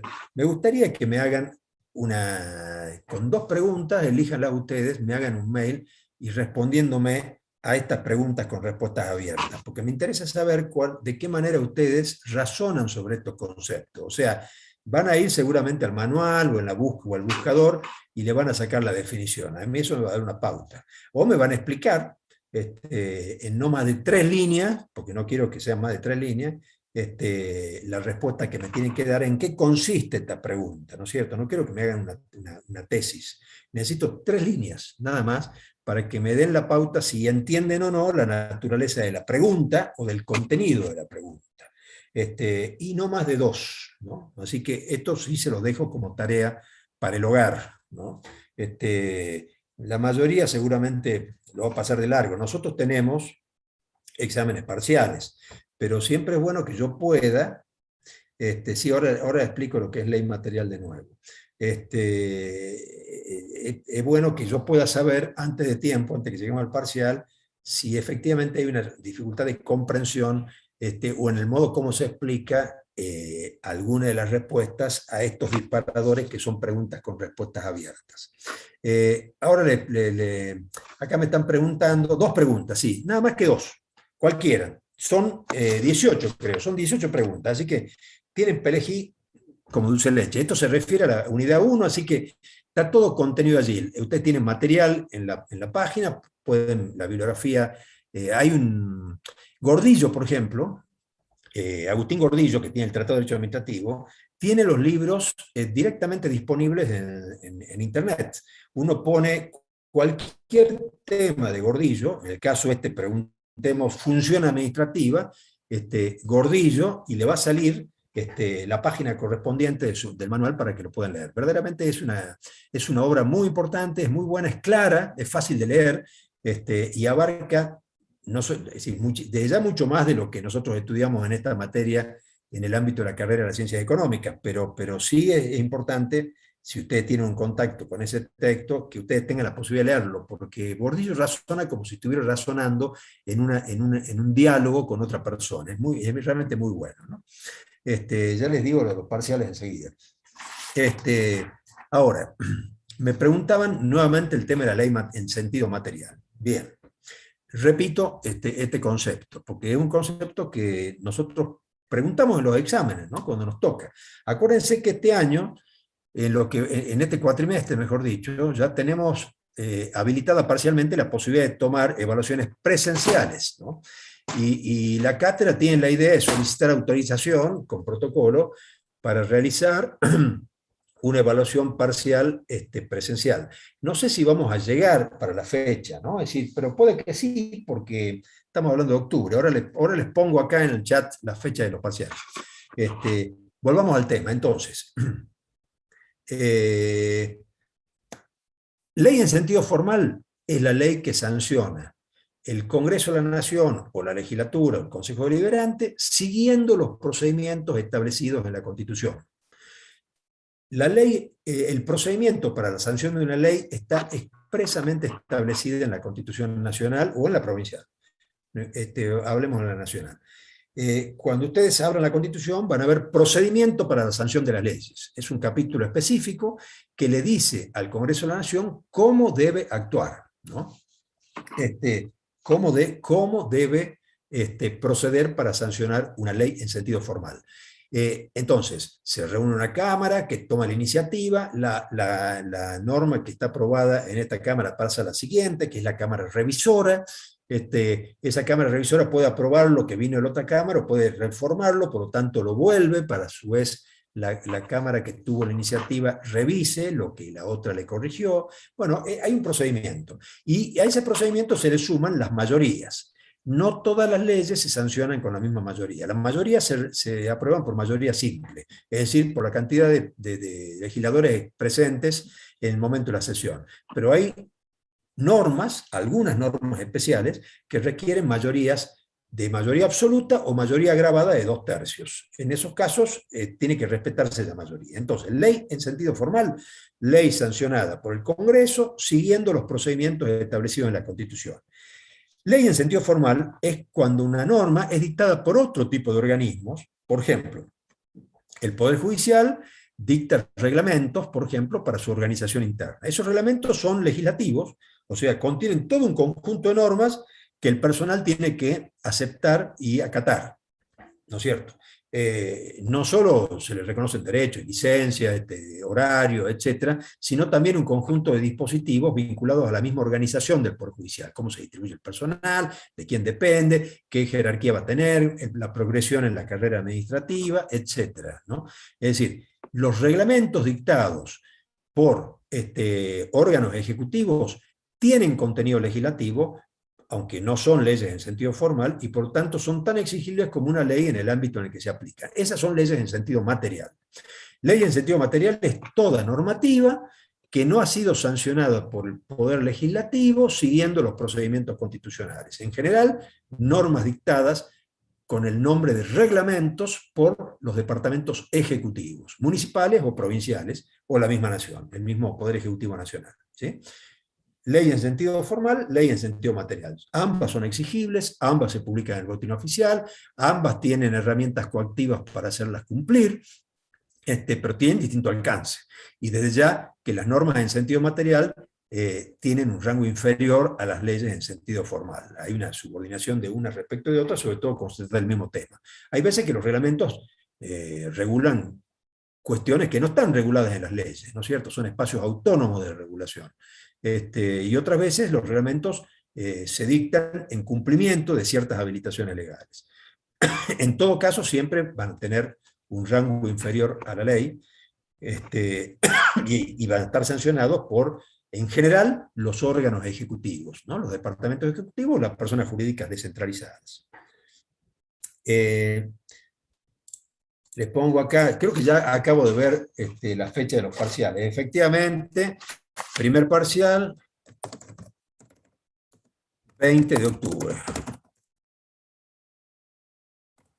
Recuperatorio, 25 de octubre. No se suspenden las clases. Para que quede claro, ¿no? Y analizaremos si llegamos al 20 de octubre con la posibilidad de hacer una actividad presencial, ¿no? Veremos. En el tema de las preguntas, bueno, ya les di la consigna para que puedan trabajar en esta materia. Yo les voy a explicar, voy a tomarme, digamos, uno o dos temas, a ver que, por ejemplo,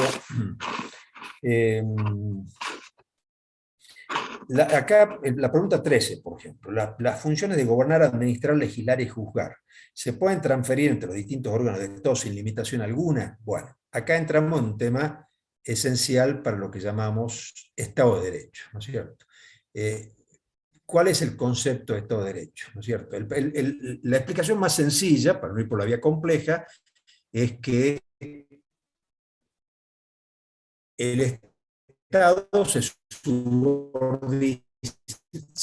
subordina a la norma. Es decir, todo el funcionamiento y el actuar estatal está sujeto a una regulación legal. Dice que aún el que dicta la norma debe cumplirla. Es decir, no hay nadie, el órgano que dictó esa norma. Cuando el legislativo dicta una ley, todos los legisladores y la legislatura misma o el Congreso mismo están sometidos a esa ley.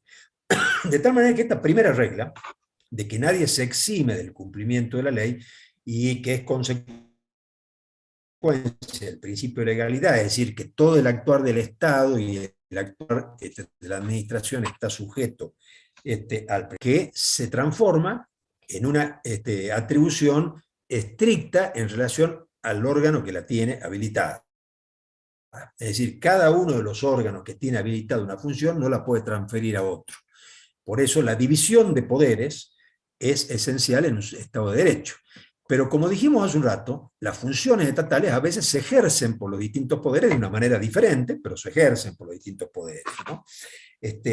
Para evitar este tema de que uno solo de los órganos del poder puede acumular la totalidad del poder por transferencia que le pueden hacer los otros, la misma Constitución prohíbe la transferencia de funciones. El artículo 76 de la Constitución dice que le prohíbe al Poder Legislativo, que finalmente es el órgano de mayor importancia desde el punto de vista de la regulación legal, le prohíbe al Poder Legislativo delegar en el Poder Ejecutivo competencias propias, ¿no? Este es el principio general. Es decir, el Estado de Derecho se organiza en función a la división del poder. La división del poder implica que ninguno puede ejercer la totalidad del poder, sino que cada uno tiene una porción del poder, que se controlan mutuamente, que a veces están habilitados a dictar o a ejercitar funciones de otro organismo, pero sujetos a un control, ¿no? Siempre va a ser el control judicial final, ¿no? Y que tienen prohibido delegarse funciones entre sí. Esa prohibición, el mismo artículo 76 la atenúa al decir que se prohíbe la delegación legislativa, salvo cuestiones de administración por determinado tiempo, ¿no? O sea, hay veces que el Poder Legislativo habilita al Ejecutivo a ejercer ciertas funciones que le corresponden al Legislativo, pero por su complejidad o variabilidad necesitan de cierta complementación técnica o de ciertas modificaciones según los tiempos que no se condicen con las formalidades que tienen las tramitaciones en el Poder Legislativo. El Poder Legislativo es un órgano cuya actividad es excesivamente formal y rígida, ¿no es cierto? Al ser tan formal y rígida, al tener que seguir tantas normativas y un camino preestablecido y al que debe cumplirse, requiere tiempo la intervención del legislativo, requiere tiempo la elaboración, la propuesta, el trámite, la sanción, la promulgación, es decir, ese trámite muchas veces no se condice con ciertas demandas de la realidad que requieren una respuesta inmediata a determinadas situaciones. Hay casos entonces que por la complejidad técnica, por ejemplo, una ley como la de accidentes de trabajo, ¿no? Hay muchísimos accidentes de trabajo. Cada una de las actividades económicas del hombre tiene algunos tipos de accidentes que son característicos de esa actividad. Es decir, por ejemplo, un caso el famoso, en función del cual se fue desarrollando a lo largo del tiempo esta idea del reconocimiento de enfermedades laborales. Los que trabajan en las minas de plomo adquieren una enfermedad que se llama saturnismo, ¿no es cierto? Es una enfermedad mortal que si no se atiende a tiempo, bueno, produce el deceso de la persona o una incapacidad de distintas características. Por supuesto que las tecnologías actuales hacen que las personas trabajen más resguardadas, con más medidas de seguridad, pero en definitiva es una enfermedad propia de las minas de plomo, ¿no es cierto? No es una enfermedad que pueda ser de los que trabajan con madera, ¿no es cierto? Los que trabajan con madera tendrán otras enfermedades que podrán ser el polvillo, las alergias, es decir, otra enfermedad. O sea, cada actividad tiene un distinto tipo de enfermedad. Por eso es imposible que una ley haga una enumeración de todas las enfermedades del trabajo que el Estado reconoce para ser cubiertas desde el punto de vista de la salud, de la seguridad social y eventualmente indemnizadas si es que producen discapacidades en las personas o limitaciones en su capacidad. Entonces, como esto no se puede hacer, porque sería una enumeración eterna, porque a cada aparición de una actividad nueva seguramente aparece una nueva enfermedad, entonces lo que hace el legislativo es hacer una norma general regulando las consecuencias que tiene, por ejemplo, atender las enfermedades del trabajo, pero dejar la enumeración de esas enfermedades al Poder Legislativo, al Poder Ejecutivo, ¿no es cierto? Estos se llaman, en el lenguaje del derecho del trabajo se llaman baremos, ¿no es cierto? Son listas de enfermedades relacionadas con distintas actividades económicas. El legislativo no podría hacerlas, porque además si las hace, ya mañana estaría obsoleta porque aparecerían nuevas enfermedades. Entonces lo que hace el legislativo es regular el contenido de las normas generales, decir qué tipo de cobertura o de atención van a tener las enfermedades laborales, pero no las enumera, lo habilita el Ejecutivo a completar la ley, ¿no es cierto?, a completarla, haciendo una enumeración que va a ser una enumeración cambiante en función de lo cambiantes son las relaciones laborales, las actividades laborales en su conjunto, ¿no? Entonces acá, por ejemplo, hay una situación en donde no hay una delegación de poder, ¿no es cierto? No es que el legislativo esté cediendo sus funciones típicas, sino que está reconociendo una realidad dinámica que necesita ser atendida con una prontitud que el mismo legislativo no puede asegurar por la misma formalidad de la forma en que razona y decide, ¿no es cierto? Ese tipo de formalidad lo limita en las velocidades que la realidad cada vez más dinámica de la vida y del mundo requiere. Entonces lo que hace es habilitarle al Ejecutivo un espacio para completar la norma. Eso sucede también, por ejemplo, con las leyes de estupefacientes. Es decir, todos los días se crean químicos nuevos vinculados con el concepto de estupefaciente. Uno conoce los que aparecen en los diarios, ¿no es cierto? La cocaína, el marihuana, pero esto no es verdad. O sea, hay cientos de miles de productos que tienen características de estupefacientes. Y eso depende de la evolución científica, de la biología, de la química, etcétera, que está evolucionando todo el tiempo y en muchos casos requiere el resguardo, la limitación no solo de la venta, sino también del uso de este tipo de elementos. Como eso no lo puede hacer el legislativo, si el legislativo no puede sancionar una norma regulando los estupefacientes y estableciendo en una enumeración todos los estupefacientes que corresponden, lo que hace es decir, bueno, el legislativo regula la ley de estupefacientes, contiene todo lo necesario para saber cómo operar frente a un estupefaciente, pero la palabra ¿qué es estupefaciente? No la puede definir la ley, lo habilita el Ejecutivo para que el Ejecutivo complete la ley y describa e incorpore todo el listado de nuevos productos que se consideran estupefacientes, ¿no es cierto? Esas son normas en donde, como consecuencia del artículo 76, el legislativo no delega competencias propias, sino habilita al Ejecutivo a completar la norma, es decir, en definitiva, le da una habilitación administrativa para que complete la norma con el nombre de los dispositivos que se consideran contenidos en la ley de estupefacientes. Entonces, volvemos. La función administrativa es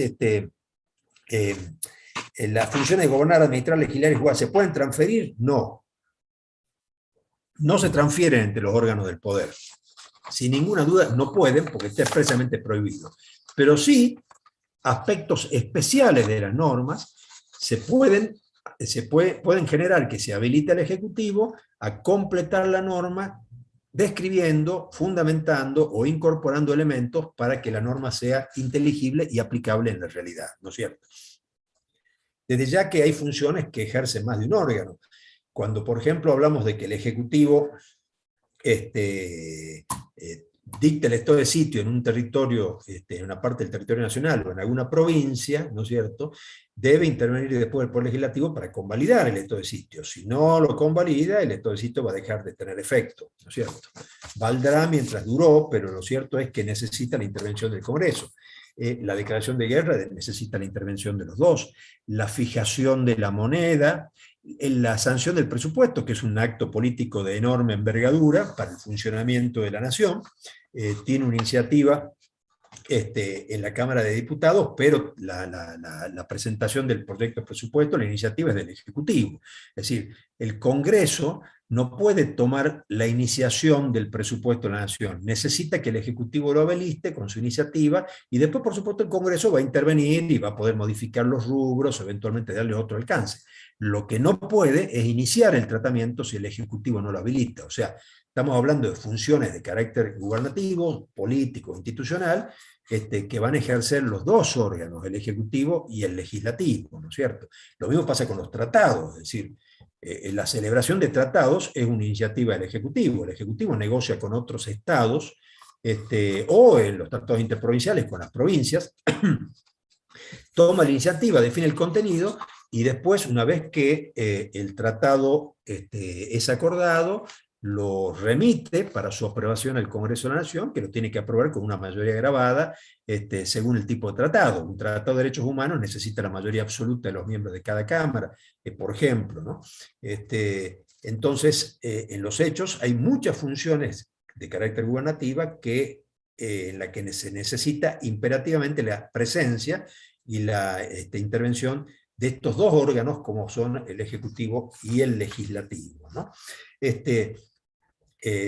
Acuérdense también que el Ejecutivo puede vetar las leyes que sanciona el Legislativo, o sea, las tiene que promulgar cuando no tiene objeciones, o las puede vetar, y la puede vetar total o parcialmente, es decir, puede hacer observaciones parciales o totales, ¿sí? Lo mismo puede pasar, por ejemplo, fíjense la complementación, cuando el Poder Judicial juzga a una persona por un delito penal y lo condena, ¿no? El Poder Judicial no tiene el sistema de las cárceles, ni tiene el sistema policial. El sistema policial o el sistema penitenciario es función administrativa, es parte de la función administrativa del Estado. Él tiene que organizar administrativa estas dependencias para prestar servicio al Poder Judicial. Hay un dicho, digamos, popular, en general muy antiguo, que dicen que el Poder Judicial no tiene ni la bolsa ni la espada. O sea, tiene el poder de decidir, pero no puede ni aplicar la pena ni definir su financiamiento, ¿no es cierto? Porque el financiamiento va a surgir del presupuesto aprobado por el Legislativo a iniciativa del Ejecutivo, y la espada, o sea, el poder hacer cumplir sus decisiones, va a requerir de una fuerza administrativa, que sea fuerza de seguridad, o sea, en definitiva, un espacio de la administración que esté destinado a cumplimentar determinadas decisiones del Poder Judicial, que no pertenecen al Poder Judicial, pertenecen a otro órgano. Entonces, en los hechos, esto es una forma de control del poder. El Poder Judicial tiene un poder enorme. Imagínense que una decisión judicial a uno lo puede privar de la libertad o lo puede privar del patrimonio, ¿no es cierto? Nada menos. Entonces, en los hechos, estas son formas en que la división del poder va regulando el alcance del ejercicio de ese poder por cada uno de los órganos.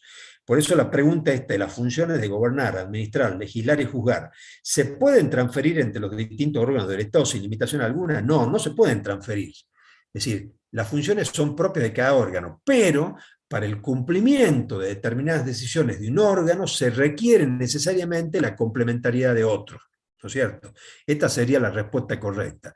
Entre los poderes no se pueden transferir sus propias competencias, o sea, las competencias que la Constitución les atribuye. Pero sí es cierto que decisiones de un poder necesitan, para hacerse realidad o hacerse efectivas, de la complementación o de la intervención de otro poder, ¿no es cierto? Esto no implica delegar, sino distribuir entre sí, competencias diferentes, es decir, son funciones diferentes, complementarias, para realizar los fines constitucionales, ¿no?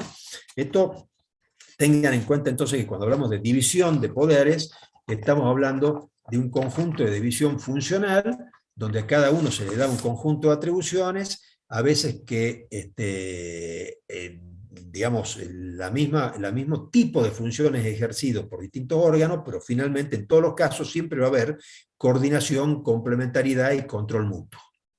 Coordinación, complementariedad y control mutuo, ¿no? Se van a controlar entre todos en función del ejercicio de las competencias que tienen atribuidas, ¿no? Y hay un tema de la función gubernativa, que es un tema recurrente, es decir, si es una función que exclusivamente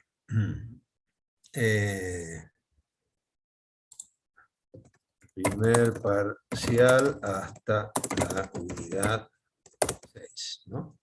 El tema de la función gubernativa, hay un tema que recurrentemente surge, ¿no es cierto? Y tiene que ver con lo siguiente, es decir, yo les decía, y les repito siempre en las dos clases, toda decisión administrativa finalmente va a poder tener un control judicial, ¿no es cierto? O sea, que el control judicial es la última instancia de control en un sistema de distribución de poder. Pero el Poder Judicial solo va a actuar en el caso concreto. O sea, el Poder Judicial podría declarar la inconstitucionalidad de una norma dictada por la legislatura, pero la va a declarar solo en el caso concreto que le es planteado. O sea, una decisión judicial que declare la inconstitucionalidad de una norma dictada por el Poder Legislativo solo va a tener alcance en ese caso. El Poder Judicial no tiene facultad derogatoria de la norma, no tiene facultades legislativas, solo puede actuar en el caso que le es sometido a su decisión, en la controversia que está sujeta a su decisión. Y esto es muy importante porque esto también tiene que ver con los límites y el control del poder, ¿no? Evitar que el judicial se exceda y se asuma como si fuera un poder legislativo y termine transformándose el Poder Judicial en legislador de una sociedad, algo que sería completamente inconveniente y contraproducente. No hay peor cosa que el gobierno de los jueces, es decir, es una cuestión absolutamente vedada en casi todos los países con sistema constitucional. Claramente a los jueces se les da una cantidad de poder importante, pero absolutamente limitado en relación a su intervención, con lo cual se logra un equilibrio entre las funciones del poder, ¿no es cierto? Entonces, ¿qué pasa con la función? Si en definitiva, todas las cuestiones o los casos en donde es afectado el interés de un particular van a parar al Poder Judicial, y el Poder Judicial puede decidir declarar la invalidez de una norma o de una decisión que se haya tomado en el ámbito del Poder Legislativo y el Ejecutivo para aplicarse en concreto, ¿cómo es esto de que hay alguna función que no puede ejercer el Poder Judicial? Y acá viene el tema de la función gubernativa. La función gubernativa, o función política, o función institucional, los autores las llaman de estas tres maneras, es la misma cosa, que se expresa a través de actos políticos, son funciones, decía, que exclusivamente pertenecen al Poder Legislativo y al Poder Judicial, al Poder Legislativo y al Poder Ejecutivo. Estas funciones, el contenido de la función gubernativa, en principio, está exenta del control judicial. Es decir, por ejemplo, el Poder Judicial nunca podría intervenir en declarar la invalidez de la declaración de guerra, o no podría impedirle al Ejecutivo celebrar un tratado, o no podría impedirle al Poder Legislativo sancionar el presupuesto de la Nación, o intervenir y alterar los números del presupuesto. Esto sería inconcebible porque estaría metiéndose en un espacio de poder que no le pertenece, ¿no? Entonces eso generaría una serie de conflictos de poderes que podrían acabar, vaya a saber cómo. La realidad es que efectivamente, cuando se trata del ejercicio de la función gubernativa, el Poder Judicial no puede intervenir, ni participar, ni decidir sobre los contenidos específicos de esa función gubernativa, pero sí puede intervenir cuando, como consecuencia de la aplicación o del ejercicio de esa función gubernativa, se han generado perjuicios o daños a los particulares, ¿no es cierto? Cuando eso sucede, el Poder Judicial interviene no para invalidar la decisión de carácter gubernativo, sino para imputarle al Estado las consecuencias negativas de esa decisión. De tal manera que el Poder Judicial le podrá decir al Estado, de acuerdo, yo no puedo cuestionar su decisión de carácter gubernativo, por ejemplo, sacar, qué sé yo, realizar una serie de controles, como está sucediendo por lo pronto desde el punto de vista del comercio internacional, pero sí puedo castigarlo en el sentido de decirle, va a tener que compensar este señor por las pérdidas producidas a raíz de que usted alentó este tipo de importaciones y mientras estaban en tránsito usted canceló la autorización para importar. Y entonces estas personas que ya habían válidamente comenzado una negociación y ya tienen la mercadería en marcha y la han pagado, ha sufrido un perjuicio como consecuencia de una decisión política que no puedo invalidar como Poder Judicial, pero sí puedo pedir que se indemnice las consecuencias dañosas que esta decisión ha causado a los particulares que se han visto afectados. Entonces, en los hechos, la función gubernativa está exenta en sí misma de control judicial, pero no está exento de control judicial los efectos singulares que estas decisiones de carácter gubernativo producen en los particulares, ¿no? No sé si está claro. O sea, la función administrativa, la función legislativa y la misma función jurisdiccional son controlables judicialmente. En materia judicial, la decisión de un juez de primera instancia es revisada por un juez de otra instancia y eventualmente, si las condiciones se dan, hasta por la Corte Suprema de Justicia de la Nación. O sea, en el Poder Judicial hay instancias de control según los grados de los tribunales que intervengan, ¿no es cierto? Siempre hay un tribunal que interviene, lo que llamaríamos una primera instancia, el primer momento en que el particular plantea su caso y le pide a un juez que decida, pero la decisión de ese juez, a su vez, puede ser revisada por una instancia superior a ese juez, como puede ser la de la Cámara, la de los tribunales de impugnación, o las cortes de justicia locales, o las cortes de justicia nacional. Entonces, siempre va a haber, en todas las otras funciones del poder, siempre va a haber control, ¿no es cierto? Control judicial. Y en la función gubernativa, el juez no podrá cuestionar el contenido de la función gubernativa, no la puede invalidar, pero sí puede resolver las consecuencias negativas que esa decisión ha traído aparejado a los ciudadanos que eventualmente van a ser indemnizados o reparados en los perjuicios sufridos, ¿no? El único caso en donde el juez no puede actuar más allá de un límite, ¿no es cierto? Es decir, acá el ejercicio de la función gubernativa no está sujeto a control judicial. Sí está sujeto a control judicial los efectos de ese tipo de decisión, ¿no? En cambio, en los otros casos siempre el Poder Judicial va a intervenir, ¿no? Si hay alguien que lo plantea, el control judicial siempre debe ser suficiente. Así dicen todos los tratados de derechos humanos. Toda decisión de carácter administrativo que afecte a los intereses de las personas debe tener control judicial suficiente, ¿no? Control judicial suficiente. Este concepto de control judicial suficiente domina todo el actuar del Poder Judicial y domina las garantías que las personas tienen frente a las arbitrariedades del poder, ¿no?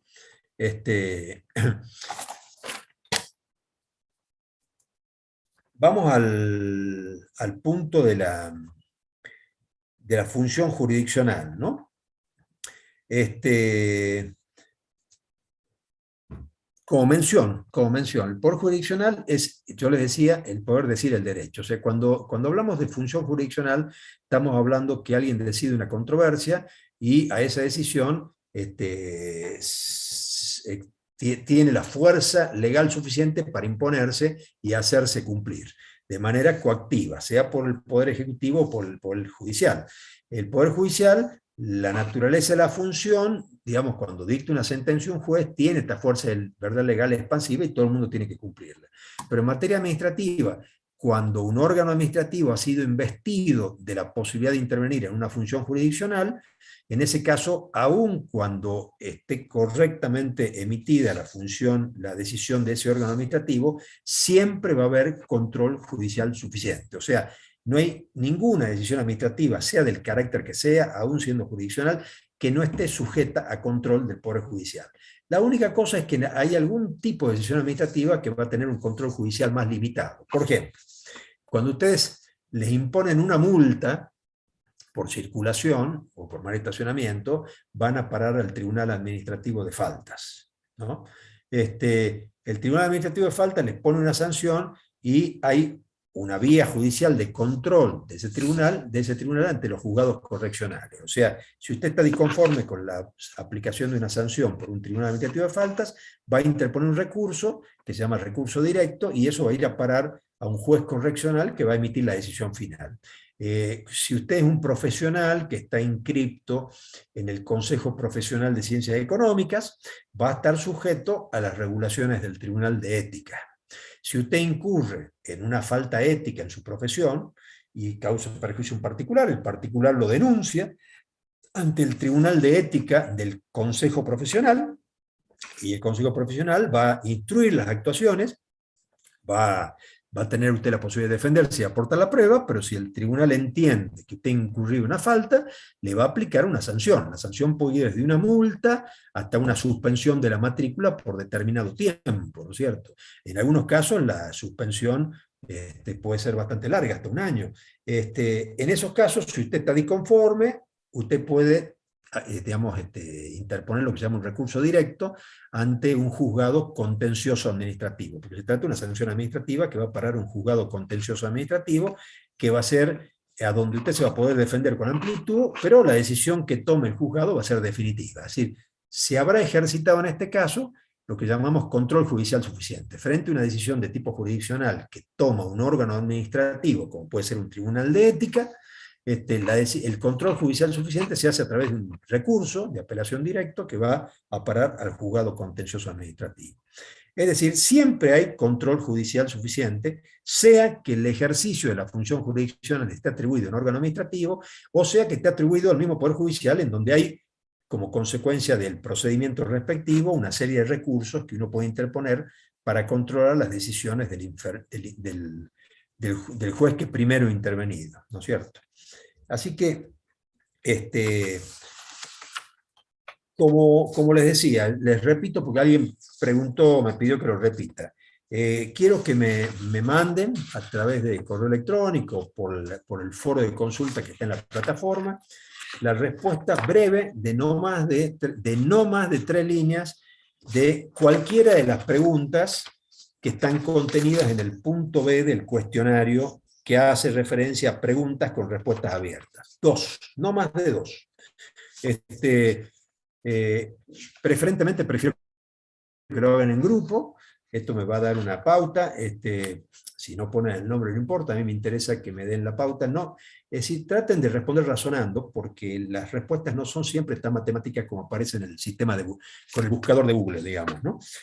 Traten de buscar en los materiales que tienen disponibles para estudiar, que es, yo creo que lo mejor, que ahí van a encontrar una respuesta fundada y completa, ¿no? Y redúzcanla a 3 líneas, como máximo, ¿no? Como máximo. No me hagan leer más porque son demasiados ustedes. No las voy a calificar, pero sí les voy a hacer una devolución, eventualmente, ¿no? Así que, bueno, vamos a dar la clase por terminada. Les dejo entonces el cuestionario para que ustedes lo lean y me informen sobre el resultado. No, la materia no la vamos a hacer. Acá me dicen, pero me lo preguntan siempre. Una promoción requiere otro tipo de actividad. Ustedes son demasiados para hacer promoción. En realidad requiere un tipo de interacción, de evaluación permanente, de examen todos los días, donde todos estén haciendo exámenes todos los días de manera regular. Y en este número de personas la promoción es casi imposible, ¿no? Es decir, en aulas pequeñas sí, pero en este tipo de volumen de aulas no.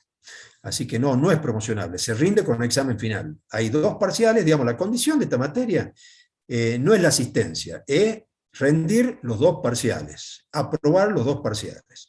Si se aprueban los 2 parciales, son alumnos regulares, pueden rendir el examen como alumno regular. Si no aprueban los 2 parciales, lo van a rendir como libre. Donde nosotros tenemos más amplitud para poder indagar al alumno que está en condición de libre, ¿no? Acá me preguntan si hay clases por el milagro. No hay clases, porque yo tengo entendido que la universidad, lunes, martes y miércoles, son días no laborables, así que no vamos a trabajar esos días. Es más, les digo, la clase, digamos, próxima, hoy es 8. La clase próxima es el 20 de septiembre, ¿no es cierto? Que vamos a ver la unidad 2, que va a estar a cargo del profesor Claudio Fernández Viera.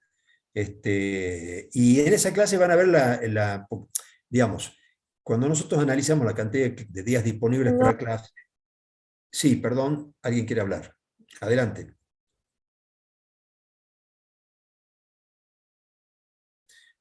Los trabajos prácticos, si me los mandan por correo, yo los voy a agradecer. Mándenmelo por correo. Y si no, súbanlos a la plataforma, no hay problema. Pero prefiero que lo manden por correo, así yo les hago la devolución, ¿no? La clase próxima es el 20 de septiembre, les decía recién, ¿no? Que van a ver la unidad 2, y en esa misma clase van a tener el práctico también, porque por la cantidad de clases que tenemos disponibles, no llegamos hasta fin de año si no es achicando un poco la brecha entre la teórica y la práctica, ¿no? Así que el 20 de septiembre nos vamos a ver. El cuestionario, ¿cuándo estará habilitado y cuándo hay que presentar? El cuestionario ya está habilitado. Entren a la plataforma y lo van a encontrar como trabajo práctico. Dice, trabajo práctico, unidad 1. ¿No? ¿Profe? Sí. Sí, disculpe, yo quería hacer una consulta. ¿Habría algún problema si le mando yo solo mi respuesta? Porque yo no uso celular y no estoy en ningún grupo de WhatsApp. Bueno, no importa, mándemela, no hay inconveniente. Yo prefiero que sea en grupo para no tener que corregir 220 nada más. Pero bueno, sí, lo puede hacer, no hay problema. Sí, sí, no hay inconveniente. Sí, sí, muchas gracias. Sí, es que como no uso celular, entonces se me complica un Bien, poco. sí, sí, entiendo las limitaciones que existen en ese aspecto, así que no hay problema, sí. No hay inconveniente, mándemela nomás, ¿sí? Disculpe, ¿Sí? ¿puede pasar su mail? Así le enviamos Luego, ahí. cómo no, ahí va. Gracias. Profe, ¿el trabajo se lo pasa por Gmail?